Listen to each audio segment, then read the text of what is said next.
चलिए बच्चों, इस चैप्टर को आगे बढ़ाते हुए जो अगला टॉपिक हमें शुरू करना है उसका नाम है रेडॉक्स अभिक्रियाओं का संतुलन। मतलब हमें कोई रेडॉक्स अभिक्रिया दी जाएगी और उस रेडॉक्स अभिक्रिया को हमें संतुलित करना होगा, उसे बैलेंस करना होगा। और इस यहां पर बैलेंसिंग के लिए हम यहां दो मेथड पढ़ते हैं। दो मेथड में से सबसे फर्स्ट मेथड है, उसका नाम है आयन इलेक्ट्रॉन विधि। बेटा हम पढ़ेंगे दो मेथड, लेकिन जिस मेथड को हम काम में लेंगे या सबसे जो अच्छा मेथड होता है उसका नाम ही क्या होता है, आयन इलेक्ट्रॉन विधि, जिसको मैं यूज करने वाला हूं। लेकिन देखिए, कोई भी मेथड हमें पढ़ना हो, उस मेथड को पढ़ने के लिए कुछ स्टेप्स होती हैं, कुछ पद होते हैं जो हमें फॉलो करने होंगे। जैसे मैं आपको एग्जांपल देता हूं कि मान लीजिए जब आपने मोल कंसेप्ट चैप्टर पढ़ा होगा तो आपने दहन अभिक्रियाओं को संतुलित करना सीखा होगा। आपने वहां पर किसी हाइड्रोकार्बन के दहन की अभिक्रिया को संतुलित करना सीखा होगा। फॉर एग्जांपल मीथेन के दहन की अभिक्रिया आपको लिखनी सिखाई गई होगी और उसको बैलेंस करना भी सिखाया गया होगा।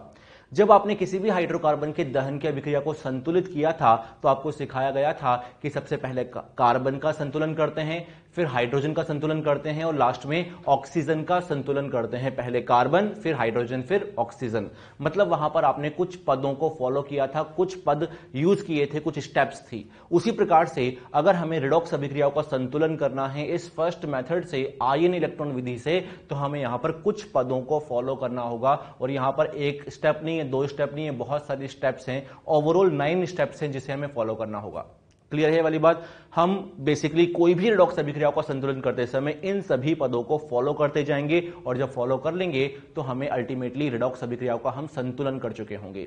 ये पद क्या हैं, ये स्टेप्स क्या हैं? बेटा इसको तो मैं सारे स्टेप्स को तो एग्जाम्पल के हिसाब से आपको समझाऊंगा। मैंने एक एग्जाम्पल सामने लिखा हुआ है, एक रेडॉक्स अभिक्रिया सामने लिखी हुई है और इस रेडॉक्स अभिक्रिया को मैं संतुलित करता जाऊंगा और एक एक पद को आपको समझाता जाऊंगा। क्लियर है ये वाली बात? चलिए शुरू करते हैं।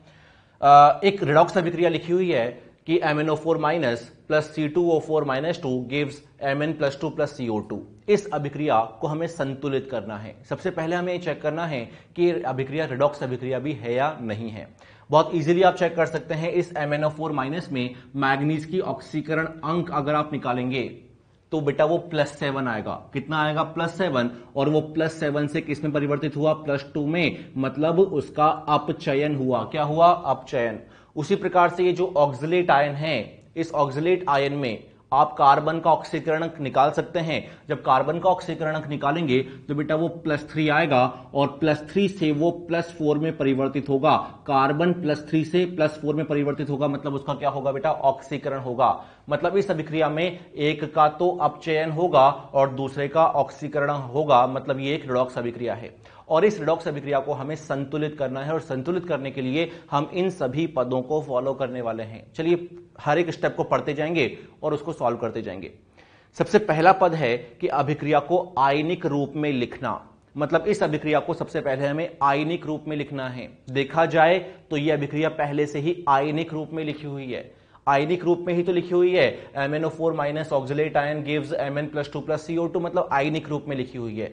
मान लीजिए इस रिएक्शन में MnO4 माइनस की जगह मान लीजिए KMnO4 लिखा होता। क्या लिखा होता? KMnO4। अगर KMnO4 लिखा होता तो फिर उसको हम आयनिक रूप में बदलते, मतलब K plus plus MnO4 minus में बदलते। बस इसको, इस रिएक्शन में तो अभिक्रिया पहले से ही आयनिक रूप में लिखी है तो हमें इस फर्स्ट वाले स्टेप को फॉलो करने की आवश्यकता नहीं है। सेकेंड स्टेप क्या है? यहां पर सेकेंड स्टेप लिखा हुआ है कि अभिक्रिया को ऑक्सीकरण व अपचयन अर्ध अभिक्रिया में विभाजित करना। अभिक्रिया को ऑक्सीकरण व अपचयन अर्ध अभिक्रिया में विभाजित करना, मतलब इस अभिक्रिया को हमें अर्ध अभिक्रिया में विभाजित करना है। एक होगा ऑक्सीकरण अर्ध अभिक्रिया और दूसरा होगा अपचयन अर्ध अभिक्रिया। जैसा अभी हमने कहा था कि MnO4 माइनस परिवर्तित हुआ Mn प्लस 2 में, तो पहले तो हमने यहां पर ये अपचयन अर्ध अभिक्रिया लिख दी। अपचयन क्यों बोल रहा हूं? क्योंकि मैग्नीज +7 ऑक्सीकरण अवस्था से कहां गया बेटा? +2 में गया, मतलब अपचयन हुआ। उसी प्रकार से ये जो ऑक्सलेट आयन है ये कार्बन डाइऑक्साइड में परिवर्तित हुआ, तो मैंने यहां पर ये एक ऑक्सीकरण अर्ध अभिक्रिया लिख दी। ऑक्सीकरण क्यों बोल रहा हूं? क्योंकि यहां पर कार्बन +3 ऑक्सीकरण अवस्था से +4 ऑक्सीकरण अवस्था में परिवर्तित हुआ, मतलब ऑक्सीकरण हुआ। पहला काम क्या किया? इस रेडॉक्स अभिक्रिया को हमने दो अर्ध अभिक्रियाओं में विभाजित कर दिया। क्लियर है बेटा ये वाला स्टेप आपको? जो नेक्स्ट स्टेप है उसमें लिखा हुआ है कि दोनों अर्ध अभिक्रियाओं में ऑक्सीजन तथा हाइड्रोजन को छोड़कर बाकी परमाणुओं को संतुलित करना। मैं वापस पढ़ रहा हूं इसे। दोनों अर्ध अभिक्रियाओं में ऑक्सीजन तथा हाइड्रोजन को छोड़कर बाकी परमाणुओं को संतुलित करना। मतलब करना यह है कि ऑक्सीजन को छोड़ दो, हाइड्रोजन को भी छोड़ दो और जो बचे हुए परमाणु हैं उनको संतुलित करो। कैसे? इन दोनों अभिक्रियाओं के लिए देखिए, जो पहले वाली अभिक्रिया है, इस पहले वाली अभिक्रिया में मैग्नीज कितना है? 1। यहां पर भी कितना है? 1। मतलब मैग्नीज संतुलित है। यहां पर कार्बन कितना है बेटा? 2। कार्बन कितना है? 1। तो कार्बन को संतुलित करना पड़ेगा और कार्बन को संतुलित करने के लिए ही मैंने यहां पर CO2 के आगे 2 लगा दिया, तभी तो कार्बन संतुलित हो गया है। हाइड्रोजन को छोड़ दो, ऑक्सीजन को छोड़ दो, बाकी सभी को संतुलित करना है। मैग्नीज भी संतुलित है, कार्बन भी संतुलित है। ये वाली स्टेप्स आपको समझ में आ गई है? Very good. चलिए अब जो अगला स्टेप है उसमें लिखा हुआ है कि ऑक्सीजन की कमी वाले स्थान पर H2O जोड़कर संतुलित करना। ऑक्सीजन की कमी वाले स्थान पर H2O जोड़कर संतुलित करना, मतलब जहां पर ऑक्सीजन की कमी है वहां पर हम H2O जोड़ेंगे। मतलब अगले स्टेप में हम ऑक्सीजन को संतुलित करेंगे।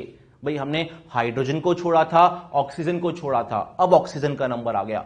ऑक्सीजन को संतुलित करने के लिए हम क्या करेंगे? ऑक्सीजन की कमी वाले स्थान पर H2O जोड़ेंगे। कैसे? इस अभिक्रिया में बेटा 4 ऑक्सीजन परमाणु हैं। रिएक्टेंट अभिकारक साइड में 4 ऑक्सीजन परमाणु हैं, तो उत्पाद में भी हमें 4 ऑक्सीजन चाहिए थे। 4 ऑक्सीजन कब आ पाएंगे? तब जब उत्पाद की तरफ हम क्या जोड़ देंगे? 4H2O। और 4H2O जोड़ करके मैंने यहां लिख दिया है MnO4 माइनस परिवर्तित हुआ Mn+2 में, प्लस 4H2O में हमने यहां 4H2O क्यों जोड़ा? क्योंकि ऑक्सीजन अब संतुलित हो गया है। समझ में आ रही है बात? ऑक्सीजन को संतुलित करने के लिए H2O को जोड़ दिया। लेकिन इस अभिक्रिया में अभिकारक साइड में 4 ऑक्सीजन हैं, यहां पर भी 4 ऑक्सीजन है, मतलब ऑक्सीजन पहले से ही संतुलित है। अगर पहले से ही संतुलित है तो हमें H2O जोड़ने की आवश्यकता नहीं है। तो क्या किया हमने? सबसे पहले तो हाइड्रोजन को छोड़ा, ऑक्सीजन को छोड़ा, बाकी सभी को संतुलित किया। फिर ऑक्सीजन का नंबर आया, ऑक्सीजन को संतुलित करने के लिए हमने H2O का सहारा लिया। अब हाइड्रोजन का नंबर आएगा अगली स्टेप में। अगली स्टेप में क्या लिखा हुआ है? हाइड्रोजन की कमी वाले स्थान पर H+ जोड़ करके संतुलित करना है। मतलब हाइड्रोजन को अब संतुलित करना है और हाइड्रोजन के लिए हमें किसका सहारा लेना है बेटा? H+ का सहारा लेना है। कैसे? देखना, इस फर्स्ट वाली अभिक्रिया में उत्पाद की तरफ मुझे 8 हाइड्रोजन परमाणु दिखाई दे रहे हैं। कितने हाइड्रोजन परमाणु है बेटा? 8। अगर 8 हाइड्रोजन परमाणु हैं तो अभिकारक की तरफ हमें 8 हाइड्रोजन परमाणु लाने के लिए हम क्या जोड़ देंगे बेटा? यहां पर 8H+ जोड़ देंगे। इस फर्स्ट वाली अभिक्रिया को मैंने चेंज करके ये अभिक्रिया लिख दिया है। क्या चेंज किया? अगर यहां 8 हाइड्रोजन परमाणु थे तो मैंने रिएक्टेंट अभिकारक साइड में क्या जोड़ दिया? 8H+ जोड़ दिया। क्लियर है? अगर मैं दूसरी वाली अभिक्रिया की बात करूं तो दूसरी वाली अभिक्रिया में तो बेटा हाइड्रोजन था ही नहीं, इसलिए मैंने कोई चेंज नहीं किया है। बेटा यहां तक आप पहुंच चुके हैं क्या? हमने किया क्या? सबसे पहले तो अभिक्रिया को तोड़ दिया 2 अभिक्रियाओं में। तोड़ने के बाद परमाणुओं का संतुलन शुरू किया। कौन कौन से परमाणु? पहला काम हाइड्रोजन छोड़ दो, ऑक्सीजन छोड़ दो, बाकी को संतुलित कर लिया। फिर ऑक्सीजन को संतुलित किया H2O की मदद से, फिर हाइड्रोजन को संतुलित किया H+ की मदद से। क्लियर है? यहां तक हम पहुंच चुके हैं। अब अगला काम जो है वो ये है कि हमें आवेश को संतुलित करना है। वही लिखा हुआ है कि आवेश को संतुलित करने के लिए इलेक्ट्रॉन को जोड़ना है। अब हमें क्या करना है बेटा? आवेश को संतुलित करना है, क्योंकि सभी परमाणु अभी तक संतुलित हो चुके हैं। क्यों? हाइड्रोजन भी हो गया, ऑक्सीजन भी हो गया, उनके अलावा तो बाकी हम संतुलित कर ही चुके थे। सारे परमाणु संतुलित हो चुके हैं, अब आवेश को भी तो संतुलित करना पड़ेगा। अरे क्लियर है? और आवेश को संतुलित करने के लिए हमें इलेक्ट्रॉन को जोड़ना होगा। चलिए वही हम करने वाले हैं। ध्यान देना, इस वाली स्टेप में, इस वाली अभिक्रिया में अभिकारक साइड में 8 पॉजिटिव, 1 हाइड्रोजन पर 1 पॉजिटिव, तो 8 हाइड्रोजन पर 8 पॉजिटिव, और यहां पर 1 नेगेटिव है, तो अभिकारक साइड में 8 पॉजिटिव 1 नेगेटिव, हम कह सकते हैं 7 पॉजिटिव है। कितना पॉजिटिव है बेटा? 7।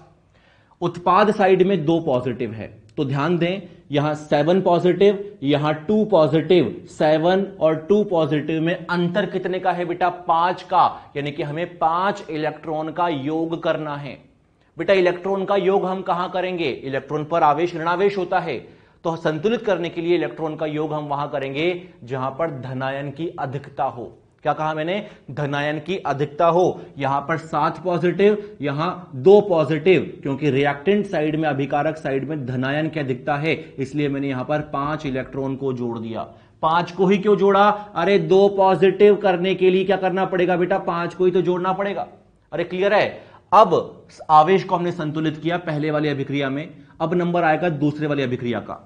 दूसरे वाली अभिक्रिया में बेटा अभिकारक साइड में 2 नेगेटिव है, उत्पाद साइड में कोई आवेश नहीं है, तो संतुलित करने के लिए इलेक्ट्रॉन जोड़ना होगा। इलेक्ट्रॉन पर आवेश ऋणावेश है। बेटा कहां जोड़ूं मैं? अभिकारक साइड में या उत्पाद साइड में? उत्पाद साइड में जोड़ना पड़ेगा। अरे इलेक्ट्रॉन वहां जोड़ेंगे जहां धनायन की अधिकता होती है या ऋणायन की कमी होती है, एक ही तो बात है। क्योंकि इस अभिक्रिया में अभिकारक साइड में 2 नेगेटिव है, हमें उत्पाद में भी 2 नेगेटिव चाहिए। अरे उत्पाद में 2 नेगेटिव कब आ पाएगा? तब जब क्या जुड़ जाएगा यहां पर? 2 इलेक्ट्रॉन। तो हमने यहां पर क्या किया बेटा?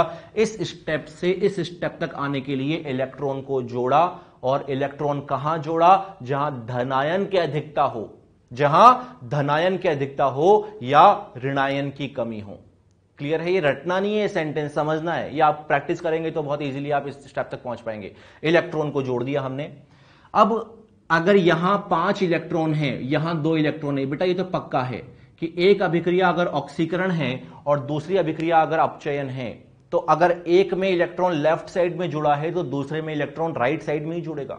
ये तो पक्का है। ये कभी भी नहीं होगा कि दोनों ही अभिक्रियाओं में इलेक्ट्रॉन लेफ्ट में जुड़ जाए या राइट में जुड़ जाए। एक में लेफ्ट में जुड़ेगा, दूसरे में राइट में ही जुड़ेगा, ये पक्का है।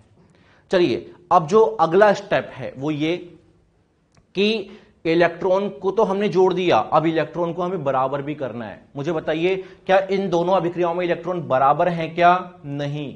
यहां 5 इलेक्ट्रॉन है, यहां 2 इलेक्ट्रॉन है। इलेक्ट्रॉन बराबर नहीं है, इलेक्ट्रॉन बराबर करना है, और इलेक्ट्रॉन बराबर करने के लिए हमें किसी उचित गुणांक से गुणा करना है।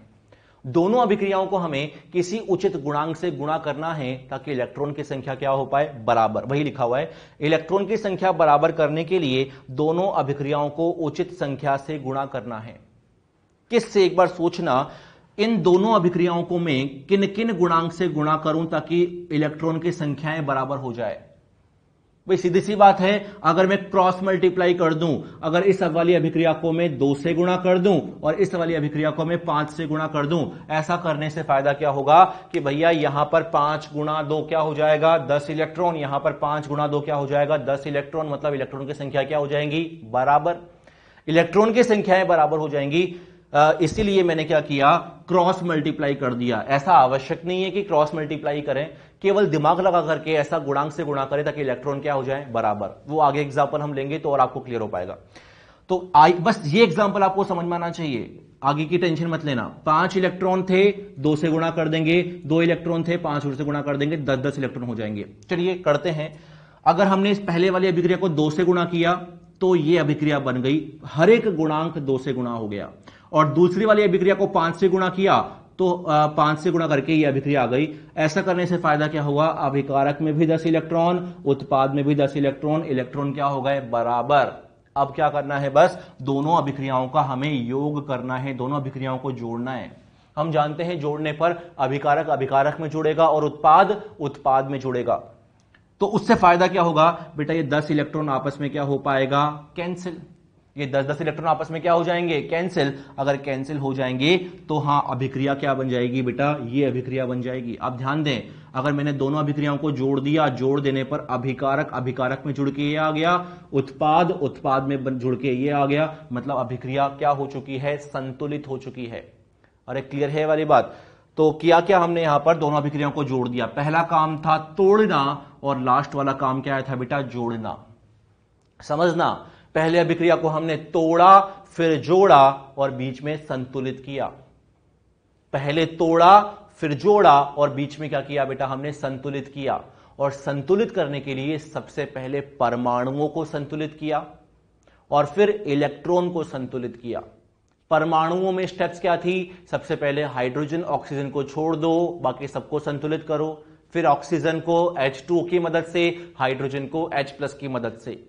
फिर इलेक्ट्रॉन को संतुलित किया और इलेक्ट्रॉन की संख्याओं को बराबर करने के लिए उचित गुणांक से गुणा भी कर दिया। तोड़ना फिर जोड़ना, बीच में संतुलित करना, ये शब्द अगर आपको याद रह पाए आप बहुत जल्दी आंसर तक पहुंच पाएंगे।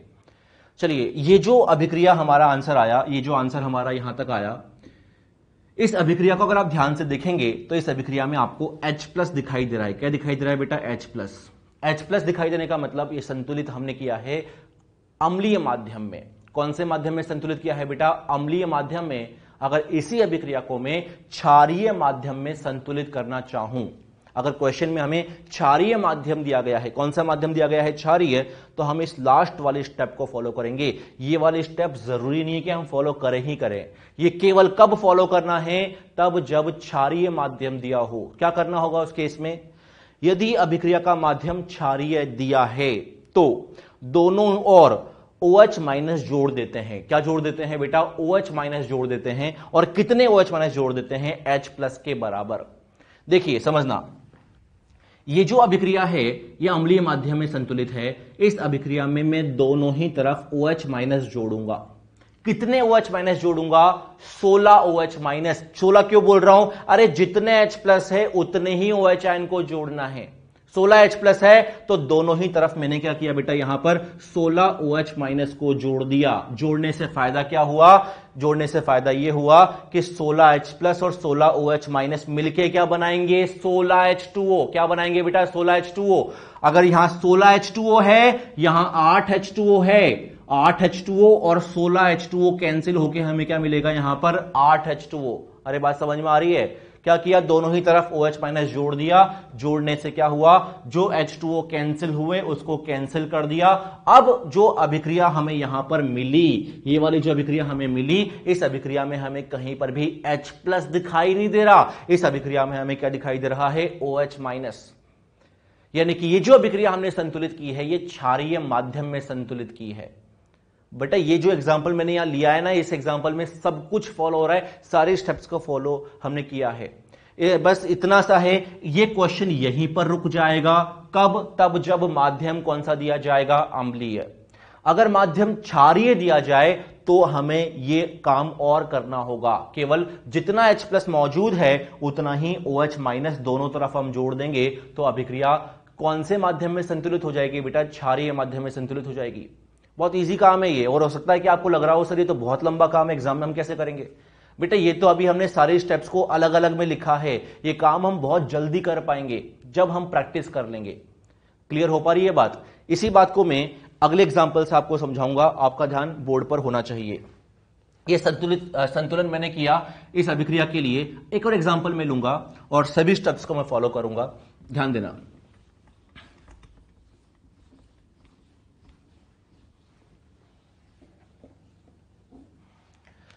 चलिए एक रिएक्शन मैं लेता हूं यहां पर कि Cr2O7-2 plus iodide ion gives Cr+3 plus IO3-।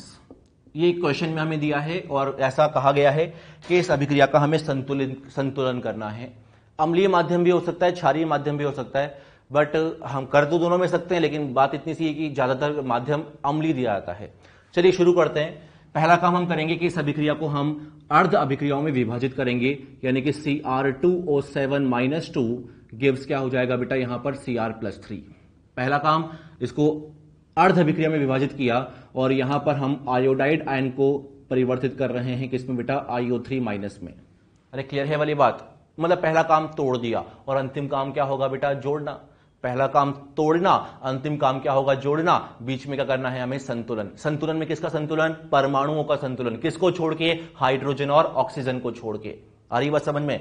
चलिए यहां पर ऑक्सीजन और हाइड्रोजन को छोड़ दें तो यहां 2 क्रोमियम है, यहां 1 क्रोमियम है। क्या लगा देंगे बेटा इस अभिक्रिया में? हम लोग यहां पर 2 लगा देंगे। तो जो काम हमने अलग अलग स्टेप में पहले किया था ना, वही काम हम एक ही स्टेप में कर सकते हैं अगर हमारी प्रैक्टिस हो जाए तो पहले क्रोमियम का संतुलन किया, यहां पर आयोडीन 1 है, आयोडीन 1 है, तो पहला काम तो हो गया। अरे हमने परमाणु संतुलित कर दिए, किसके अलावा? हाइड्रोजन और ऑक्सीजन के अलावा। क्लियर है? चलिए अब हमें ऑक्सीजन का संतुलन करना है H2O की मदद से। किसकी मदद से? H2O की मदद से। अगर इस अभिक्रिया में अभिकारक साइड में 7 ऑक्सीजन हैं तो उत्पाद में भी 7 ऑक्सीजन लाने के लिए क्या करना पड़ेगा? 7 H2O जोड़ना पड़ेगा। अरे बात समझ में आ रही है? चलिए इस काम को मैं अगले स्टेप में कर रहा हूं। ये जो अभिक्रिया है Cr2O7-2 गिव्स 2Cr+3। इस अभिक्रिया में ऑक्सीजन को संतुलित करने के लिए 7 ऑक्सीजन लेफ्ट में है, इसलिए मैंने क्या लगा दिया बेटा, 7 H2O राइट में भी लगा दिया। ऑक्सीजन क्या हो चुका है, संतुलित। अब इस अभिक्रिया में भी ऑक्सीजन को संतुलित करना है। करने के लिए क्या करूंगा बेटा, उत्पाद साइड में 3 ऑक्सीजन है, तो अभिकारक साइड में भी 3 ऑक्सीजन लाने के लिए क्या कर दूंगा बेटा, मैं 3 H2O का योग कर दूंगा। अरे ऑक्सीजन क्या हो गया है यहां पर, संतुलित। वैसे यही काम आप यहीं पर भी कर सकते थे, मेरे पास जगह नहीं थी इसलिए मैंने नहीं किया। बाकी यह काम आप यहां पर भी कर सकते हैं, एक स्टेप में कर सकते हैं। तो सबसे पहले सभी परमाणु हो गए हाइड्रोजन ऑक्सीजन को छोड़ के, फिर ऑक्सीजन हो चुका है। अब किसका नंबर आएगा बेटा, हाइड्रोजन का। किसका नंबर आएगा, हाइड्रोजन का। अब यहां पर हाइड्रोजन हमें कितने दिखाई दे रहे हैं, 14। इसको संतुलित करने के लिए मैंने यहां अभिकारक साइड में क्या लगा दिया, 14H+। समझ में आ रही है बात? इस अभिक्रिया में अभिकारक साइड में कितने हाइड्रोजन है बेटा, 6। संतुलित करने के लिए उत्पाद में भी क्या लगा दिया बेटा, 6H+। मतलब सभी के सभी परमाणु संतुलित हो चुके हैं। अब नंबर आएगा आवेश का। आवेश को संतुलित करना है। आ रही है बात समझ में? आवेश को संतुलित करना है, चेक करते हैं बेटा। अभिकारक साइड में आपको कितना आवेश दिखाई दे रहा है भाई, यहां पर 1 हाइड्रोजन पर 1 पॉजिटिव, तो 14 हाइड्रोजन पर 14 पॉजिटिव लिख भी देता हूं मैं, 14 पॉजिटिव। और यहां पर 2 नेगेटिव, मतलब अभिकारक साइड में यहां 12 पॉजिटिव आवेश है। अरे है या नहीं है? उत्पाद साइड में 1 क्रोमियम पर +3 है, तो 2 क्रोमियम पर कितना होगा बेटा, +6। मतलब यहां अभिकारक और उत्पाद में अगर आप तुलना करेंगे तो अभिकारक साइड में आपको 12 पॉजिटिव और उत्पाद साइड में आपको 6 पॉजिटिव दिख रहा है। यानी कि अंतर कितने का आया, 6 पॉजिटिव का। क्या करना होगा, 6 इलेक्ट्रॉन का योग करना होगा। 6 इलेक्ट्रॉन जोड़ने। 6 इलेक्ट्रॉन कहां जोड़ेंगे, जहां धनायन की क्या होगी, अधिकता। अरे जहां धनायन की अधिकता होगी वहीं तो ऋणायन को जोड़ोगे। मतलब मैं अभिकारक साइड में क्या जोड़ने वाला हूं यार, 6 इलेक्ट्रॉन। चलिए जोड़ देते हैं 6 इलेक्ट्रॉन। बेटा ये काम आप बहुत जल्दी कर सकते हैं प्रैक्टिस करने पर। अभी तो शुरू किया है, प्रैक्टिस तो करते रहेंगे आगे। अगर इस अभिक्रिया पर आप फोकस करेंगे तो इस अभिक्रिया में अभिकारक साइड में 1 नेगेटिव आवेश है। अरे है या नहीं है? उत्पाद साइड में कितना आवेश है बेटा, 6 पॉजिटिव आवेश है। कितना आवेश है बेटा, 6 पॉजिटिव। अभिकारक साइड में 1 नेगेटिव है, सॉरी यहां पर IO3 था, यानी कि अभिकारक साइड में यहां कितना आवेश है, 1 नेगेटिव। और उत्पाद साइड में कितना आवेश है बेटा, 1 नेगेटिव है और 6 पॉजिटिव है, यानी कि ओवरऑल आवेश कितना हो जाएगा, +5 हो जाएगा। अंतर कितने का है बेटा, अंतर यहां पर 6 का है। यहां 1 नेगेटिव, यहां 5 पॉजिटिव। डिफरेंस 4 का नहीं है। अगर आप डिफरेंस निकालेंगे तो कितना आएगा, 6 का। हमें 6 इलेक्ट्रॉन जोड़ने हैं। अरे वहां जोड़ने हैं जहां धनायन की क्या होगी, अधिकता।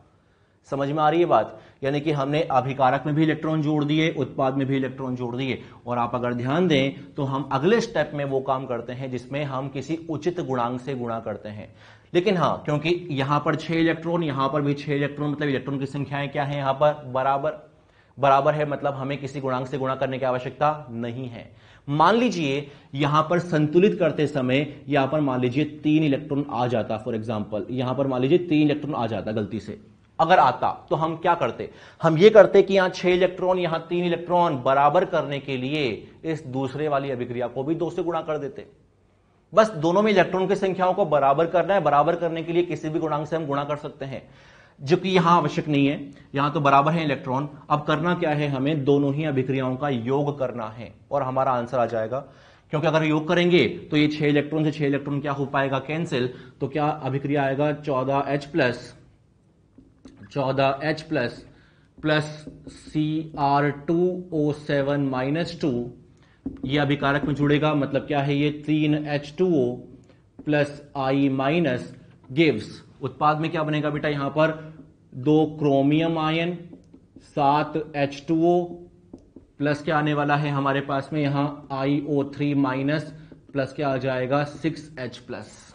तो ये हमारी संतुलित अभिक्रिया है। लेकिन ऐसे अभिक्रिया में अगर आप ध्यान दें तो जो कैंसिल हो रहा है उसे हम कैंसिल भी कर सकते हैं। यहां पर 14H+ है, यहां 6H+ है। अरे है या नहीं है? 14H+ और 6H+ अगर कैंसिल होगा तो आपको क्या मिलने वाला है, अभिकारक साइड में 8H+ मिलने वाला है। क्या मिलने वाला है यार, 8H+।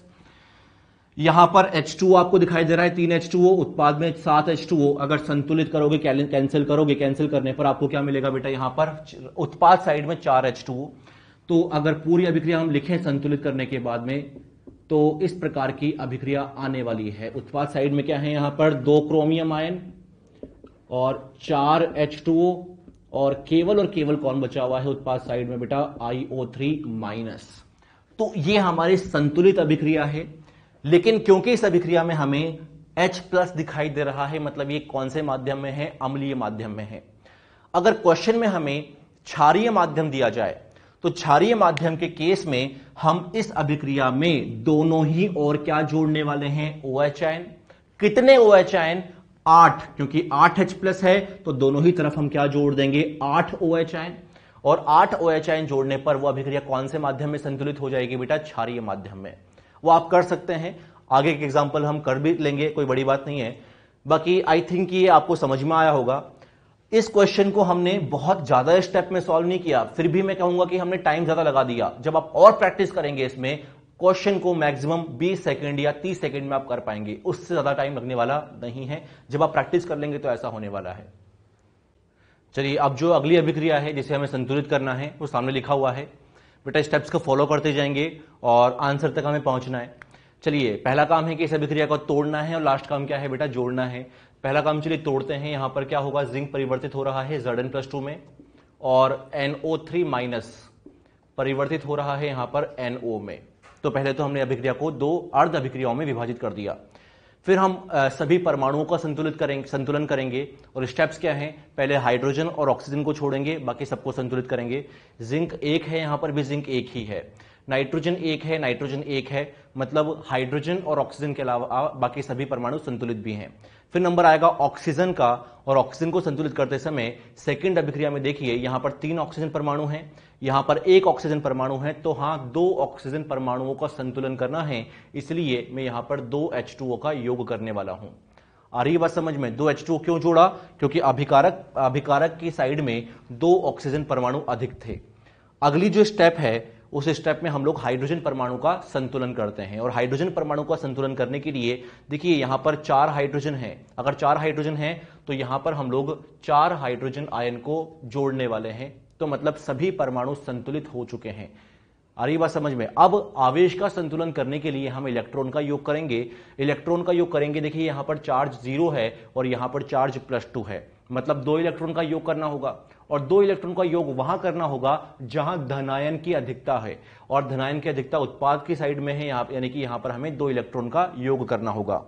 बात आती है दूसरी अभिक्रिया की, और दूसरी अभिक्रिया में अभिकारक की साइड में अगर आप आवेश देखेंगे तो यहां 4 पॉजिटिव, यहां 1 नेगेटिव, मतलब ओवरऑल चार्ज कितना है यहां पर 3 पॉजिटिव। कितना पॉजिटिव है बेटा? 3 पॉजिटिव।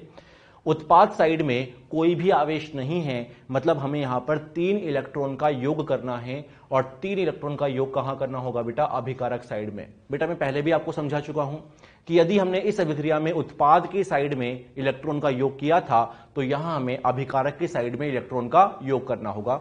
अब तो हमें उचित गुणांक से गुणा करके इलेक्ट्रॉन की संख्या को बराबर करना है। यहां पर 2 है, यहां 3 है। खुद सोचिए, इस अभिक्रिया को हम किस गुणांक से गुणा करें? इस अभिक्रिया को हमें गुणा करना होगा 3 से, इस अभिक्रिया को हमें गुणा करना होगा 2 से। क्रॉस मल्टीप्लाई कर दिया बस। इसको 3 से गुणा क्यों किया? क्योंकि यहां 3 इलेक्ट्रॉन है। इसको 2 से गुणा क्यों किया? क्योंकि यहां 2 इलेक्ट्रॉन है। और ऐसा करने से फायदा क्या होगा? दोनों ही तरफ इलेक्ट्रॉन की संख्याएं क्या हो जाएंगी? बराबर। चलिए, गुणांक से गुणा अगर करेंगे तो यहां क्या आने वाला है बेटा? 3 जिंक आएगा। उत्पाद साइड में 3 Zn+2 आएगा, और यहां 2 इलेक्ट्रॉन, और 3 गुणा 2 कितना हो जाएगा? 6 इलेक्ट्रॉन। सेकंड वाली अभिक्रिया को हमें 2 से गुणा करना है, तो क्या हो जाएगा? 6 इलेक्ट्रॉन प्लस 2 से गुणा करने पर 8 H+ प्लस 2 से गुणा करने पर 2 NO3-, और उत्पाद में 2 से गुणा करने पर 2 NO प्लस क्या मिलने वाला है हमें? यहां पर 4 H2O मिलने वाला है। अब इलेक्ट्रॉन की संख्याएं बराबर अगर हो चुकी हैं, दोनों को अगर हम योग करेंगे तो योग करने पर हमें संतुलित रिडॉक्स अभिक्रिया मिल जाएगी। अभिक्रिया क्या आने वाली है बेटा? 3 जिंक आएगा, 8 H+ आएगा, 2 NO3- आएगा, और उत्पाद साइड में क्या आने वाला है? 3 Zn+2 प्लस 2 NO प्लस क्या आ जाएगा? 4 H2O। तो ये हमारी संतुलित रेडॉक्स अभिक्रिया है। क्लियर है बेटा सारी स्टेप्स? अब इस क्वेश्चन को हमने और जल्दी से सॉल्व किया। आ रही बात समझ में? हो टाइम बचाने के लिए आप एक काम और यहां कर सकते थे कि यार इसको 3 से गुणा करना था, इसको 2 से गुणा करना था, फिर उसके बाद योग करना था, तो क्यों ना हम दोनों ही काम एक साथ कर ले कि भैया 3 से गुणा किया तो 3 जिंक आ गया, अगर 2 से गुणा किया तो 2 से गुणा करने पर क्या आएगा बेटा 8H प्लस 2 से गुणा करने पर 2NO3 आ गया। इलेक्ट्रॉन तो कैंसिल होने ही थे वैसे भी। 3 से गुणा करने पर 3 Zn प्लस 2, 2 से गुणा करने पर 2NO और 2 से गुणा करने पर क्या आ जाएगा बेटा 4H2O। तो हम अगर ये चाहें कि ये स्टेप को भी कम से लिखना ना चाहें तो हाँ इसको भी बिना लिखे हम आंसर तक पहुंच सकते हैं। क्लियर है? अगला जो एग्जाम्पल है जिसे हमें सॉल्व करना है, चलिए इसमें Cl2 कन्वर्ट हुआ ClO3 माइनस और Cl माइनस में। देखिए यह अभिक्रिया एक विषमीकरण अभिक्रिया का उदाहरण है। विषमीकरण अभिक्रिया का उदाहरण है क्योंकि इसमें एक ही अणु के एक ही तत्व का ऑक्सीकरण भी हुआ और अपचयन भी हुआ। अगर आप ध्यान दें यहां पर क्लोरीन की ऑक्सीकरण अवस्था 0 है, यहां पर क्लोरीन की ऑक्सीकरण अवस्था अगर आप निकालेंगे तो बेटा +5 आएगा और यहां क्लोरीन की ऑक्सीकरण अवस्था कितना है -1, मतलब उसी का ऑक्सीकरण हुआ और उसी का अपचयन हुआ। चलिए इसको हमें संतुलित करना है। संतुलित करने के लिए इसे हम अर्ध अभिक्रियाओं में विभाजित करेंगे। क्लोरीन परिवर्तित हुआ बेटा ClO3 माइनस में और क्लोरीन ही परिवर्तित हुआ Cl माइनस में। आ रही बात समझ में? क्लोरीन दोनों में ही तो परिवर्तित हुआ, तो उसी को हमने दो अलग अलग अभिक्रिया में विभाजित कर दिया। बहुत जल्दी से सॉल्व करना है। अब हमने तोड़ तो दिया, अब परमाणुओं को संतुलित करना है ऑक्सीजन और हाइड्रोजन के अलावा। क्लोरीन 2 है, 2 लाने के लिए मैंने इसको 2 से गुणा कर दिया। क्लोरीन 2 है, 2 लाने के लिए इसको भी मैंने 2 से गुणा कर दिया। क्लोरीन संतुलित हो गए। अब नंबर आएगा ऑक्सीजन का। H2O की मदद लेंगे। 3 ऑक्सीजन, 3 गुणा 2 मतलब 6 ऑक्सीजन परमाणु हैं। संतुलित करने के लिए मैं यहां जोड़ दूंगा 6 H2O। आ रही है बात समझ में? अब जो दूसरी अभिक्रिया है इसमें तो ऑक्सीजन है ही नहीं, मतलब संतुलित करने की आवश्यकता नहीं है। अब नंबर आएगा हाइड्रोजन का। इस अभिक्रिया में मुझे 12 हाइड्रोजन दिखाई दे रहे हैं। संतुलित करने के लिए 12H+ का योग में कर दूंगा। हाइड्रोजन का भी संतुलन हो गया। अब नंबर आएगा, सारे के सारे परमाणु संतुलित हो चुके हैं। अब आवेश का नंबर आएगा। इलेक्ट्रॉन की मदद हमें लेनी है। अभिकारक की साइड में यहां कोई भी आवेश नहीं है, मतलब 0 आवेश है। उत्पाद साइड में एक ClO3 माइनस पर एक नेगेटिव आवेश है, तो 2 पर कितना होगा 2 नेगेटिव। चलिए मैं लिख देता हूं यहां पर 2 नेगेटिव है और 12H+ है, मतलब क्या है बेटा यहां पर 12 पॉजिटिव भी है, मतलब उत्पाद की साइड में 10 पॉजिटिव है। क्या है बेटा 10 पॉजिटिव। संतुलित करने के लिए मैं यहां पर 10 इलेक्ट्रॉन का योग करने वाला हूं। क्लियर है? अरे इलेक्ट्रॉन वहां जोड़ते हैं जहां धनायन की अधिकता होती है। अगर इस अभिक्रिया की मैं बात करूं तो यहां पर कोई आवेश नहीं है। उत्पाद की साइड में 2 ऋणावेश है। कितना ऋणावेश है बेटा 2। तो संतुलित करने के लिए मैं यहां पर 2 इलेक्ट्रॉन जोड़ दूंगा। अरे इलेक्ट्रॉन वहां जोड़ते हैं जहां पर धनायन की अधिकता हो या ऋणायन की कमी हो। क्लियर है? अब दोनों ही अभिक्रियाओं को किसी उचित गुणांक से गुणा करके हमें जोड़ना है। अब सोचिए यहां 2 इलेक्ट्रॉन है, यहां 10 इलेक्ट्रॉन है। किन किन गुणांक से मैं गुणा करूं बेटा? इस 2 को मैं किस गुणांक से गुणा करूं ताकि 10 आ जाए? शायद आपके मन में आ गया होगा। इस अभिक्रिया को मैं गुणा करूंगा 5 से और इस अभिक्रिया को किसी से गुणा करने की आवश्यकता नहीं है, या आप बोल सकते हो कि 1 से गुणा कर देंगे।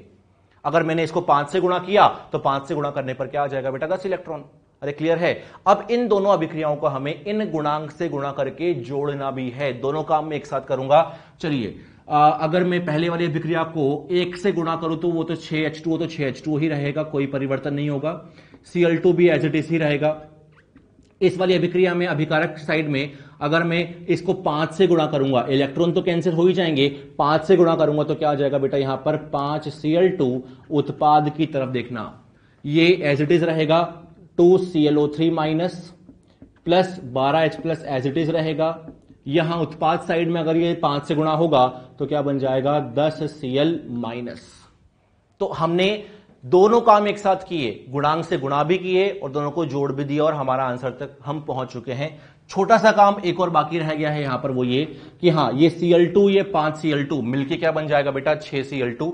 तो हमारा ओवरऑल आंसर क्या हो जाएगा 6H2O plus 6 Cl2 gives 2 ClO3 minus plus 12H+ plus 10 Cl minus. तो ये हमारा आंसर है हाँ, ये जो अभिक्रिया है इसमें हमें H+ दिखाई दे रहा है, मतलब ये अम्लीय माध्यम में हमने संतुलित की है। अब इस संतुलित अभिक्रिया में एक छोटा सा पॉइंट और है, वो ये कि इस संतुलित अभिक्रिया में अगर हम इस अभिक्रिया को अभिकारक और उत्पाद साइड में अगर 2 से कैंसिल करना चाहें या 2 कॉमन लेना चाहें तो वो कॉमन भी आ रहा है। जैसे यहां पर 6, 6, 2, 12 और 10 है, तो इसको अगर हम 2 से काटना चाहें तो और संतुलित अभिक्रिया हमें मिल पाएगी। वैसे तो ये आंसर सही है, लेकिन इस अभिक्रिया को हम 2 से कैंसिल भी कर सकते हैं। तो क्या बन जाएगा 3H2O प्लस 3Cl2 गिव्स क्या बन जाएगा ClO3 minus plus 6H plus 5Cl minus. तो ये हमारा मोर करेक्ट आंसर है। वैसे दोनों ही सही हैं, लेकिन मोर करेक्ट कौन सा होगा बेटा? सेकंड वाला आंसर होगा। चलिए, जो अगला एग्जांपल हमें सॉल्व करना है, इसमें एक रिडॉक्स अभिक्रिया हमें दी है, इसको हमें संतुलित करना है। उसके लिए पहला काम, मैं इस अभिक्रिया को 2 अर्ध अभिक्रियाओं में विभाजित करूंगा, मतलब MnO4 माइनस परिवर्तित होगा बेटा Mn+2 में, और यहां ये जो फेरस ऑक्सलेट है मतलब FeC2O4 है, ये परिवर्तित होगा Fe+3 और CO2 में। तो पहला काम दोनों को तोड़ दिया, और अंतिम काम क्या होगा? जोड़ देंगे, बीच में संतुलन करेंगे। और संतुलन सबसे पहले हम परमाणुओं का, फिर आवेश का। परमाणुओं में हाइड्रोजन को छोड़ेंगे और ऑक्सीजन को छोड़ेंगे, बाकी का संतुलन करेंगे। यहां मैग्नीज 1 है, मैग्नीज 1 है, संतुलित है। यहां आयरन 1 है, आयरन 1 है, संतुलित है। कार्बन 2 है, यहां कार्बन 1 है, संतुलित करने के लिए मैं यहां 2 लगा दूंगा। तो सबसे पहला काम हमने परमाणुओं को संतुलित किया और हाइड्रोजन ऑक्सीजन को छोड़ दिया। अब नंबर आएगा ऑक्सीजन का। इस अभिक्रिया में 4 ऑक्सीजन मुझे दिखाई दे रहे हैं। इसको संतुलित करने के लिए मैं यहां पर 4 H2O को जोड़ दूंगा। क्लियर है? ऑक्सीजन यहां 4 है, ऑक्सीजन यहां पर 4 है, मतलब ऑक्सीजन परमाणु इस दूसरी वाली अभिक्रिया में बराबर है, संतुलित करने की आवश्यकता नहीं है। इस फर्स्ट वाली अभिक्रिया में मुझे यहां पर 8 हाइड्रोजन परमाणु दिखाई दे रहे हैं। हाइड्रोजन परमाणु को संतुलित करने के लिए हम यहां पर 8H+ लगाते हैं, और दूसरे वाली अभिक्रिया में कहीं पर भी हाइड्रोजन नहीं है, मतलब संतुलित करने की आवश्यकता नहीं है। तो बेटा यहां तक हमने सभी परमाणुओं को संतुलित कर लिया है। अब नंबर आएगा आवेश के संतुलन की बात, और आवेश के संतुलन के लिए हम लोग इलेक्ट्रॉन की हेल्प लेने वाले हैं। चलिए, इस पहले वाली अभिक्रिया में कुल कितना आवेश है? यहां पर 8 पॉजिटिव, यहां 1 नेगेटिव। 8 पॉजिटिव 1 नेगेटिव, मतलब अभिकारक के साइड में 7 पॉजिटिव है। कितना पॉजिटिव है बेटा? 7।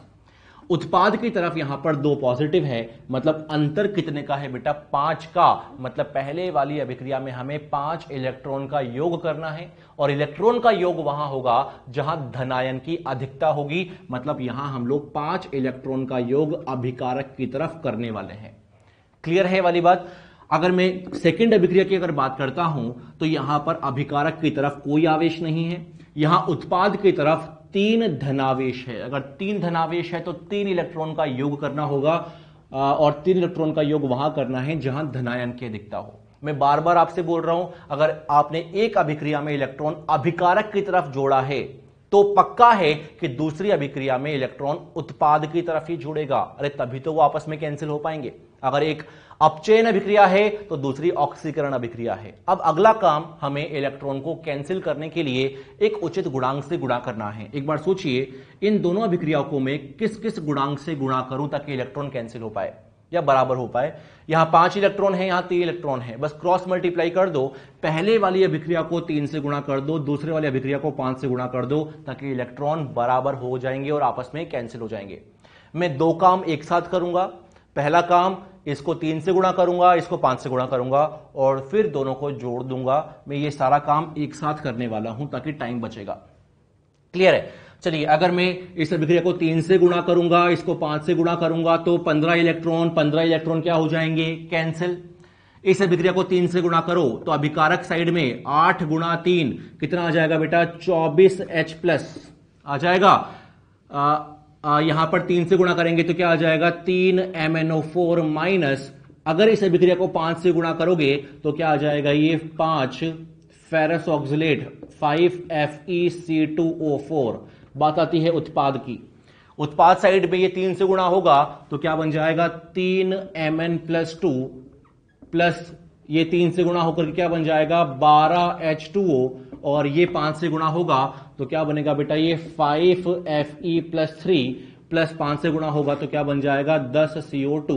तो ये हमारी संतुलित अभिक्रिया है, लेकिन कौन से माध्यम में? अम्लीय माध्यम में।